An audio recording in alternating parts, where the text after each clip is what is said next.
Hey again, everyone. I am now 1 week, or more specifically 8 days post-op, and I have just gotten out of my first sanctioned real shower. So I feel really, really good and marginally less stinky. And I thought before I put on the bandages, as Dr. Brownstein suggested, I would take this opportunity to show you all what my chest looks like at this point and how it is healing. The only further ado I will include here is just that it's a little gnarly. So if you have any concerns about that at all, may want to shut it off at this point. But otherwise, here we go. Yeah, this is what my chest looks like. So pretty much the healing is going quite well. I have a couple of pretty much standard expected side effects. First, I guess I can go around. So here's the left side. And going around. From there. So I do have a bit of swelling at this point, as you might expect. It's concentrated here and here, sort of in those areas. There's also a little bit here, and less so on this side, although there's a bit sort of at this part of the incision right here, a little bit of swelling there. The incisions are pretty flat. They're really only raised, I guess, mostly in the middle here, where around the areas where there is some other swelling. I also have some bruising. Like I mentioned in a previous video, I tend to bruise pretty easily, so again, not totally unexpected. The bruising is concentrated mostly under the nipples. You can see some yellowish spots here, and then a little bit random little thing up there. These little things there and there are just the drain holes, and they've closed up. They haven't been bleeding at all since I got the bandage off for the first time, so that's really great.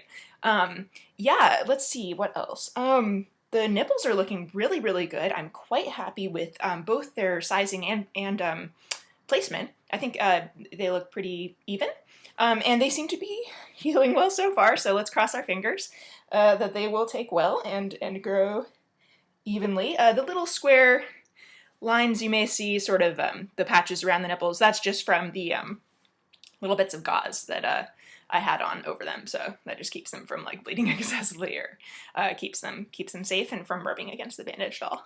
I'm pretty happy also with the overall appearance of the incisions in some ways. I think it's pretty symmetrical, pretty even lines. And so that's a positive. I'm really, really happy that everything is healing as well as it is. That's delightful. No like hematomas or infections or any complications like that, thank goodness. I guess the only thing that I would really have to quibble about, if I could, is just I'm feeling a little bit of frustration about the curvature of the incisions.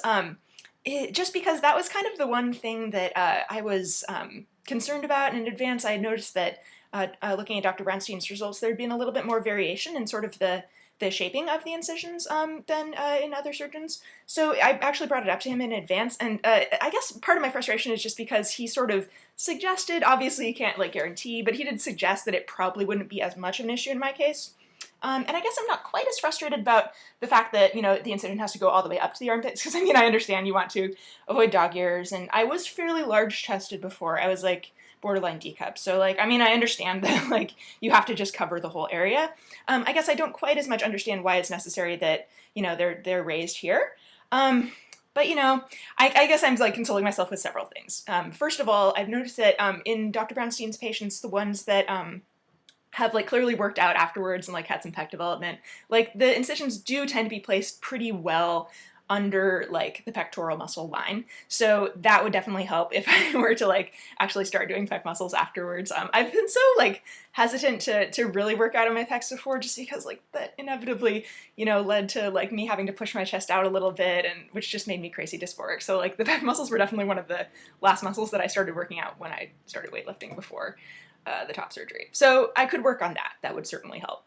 And the other thing I've noticed, just sort of as a general observation, not about Dr. Brownstein's patients in particular, is just that as the scar tends to fade, I've noticed that in many cases, the outside and the I can't do this in the camera. The inside and the outside parts of the incisions tend to be the ones that, like, I don't know, have seemed to fade better than the parts in the middle. And honestly, if there were just kind of a part of this incision running along the middle that were still the visible part, it wouldn't bother me as much. It's mostly just the outside and inside because they're the most curved parts. So those have definitely been consoling thoughts for me. Yeah, and I figure I can also just sort of redouble my efforts to use scar creams effectively and stuff.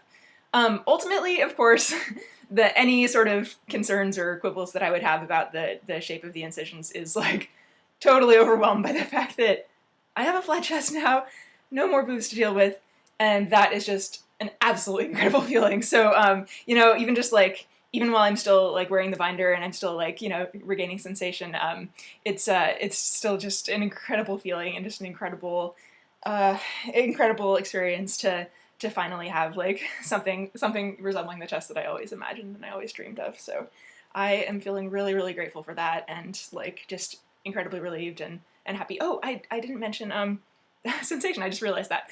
So the sensation overall is I don't think there is anywhere that have no sensation.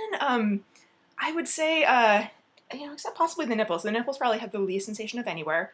But honestly, like, I think all around I definitely have sensation. It's a strange sort of, tingly feeling or kind of, in many places feels like the sensation you get when, one of your limbs was asleep and then it's, just waking up, I guess. So that's really the overall sensation that I have. So that's promising. I figure, that, can only mean, increased sensation in the future. So yeah, overall, I'm just like really, really happy with things and yeah, excited for the healing to continue and to see how things go.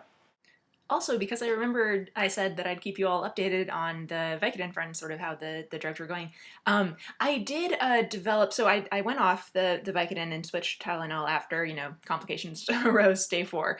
However, on day 6, I developed a pretty bad headache.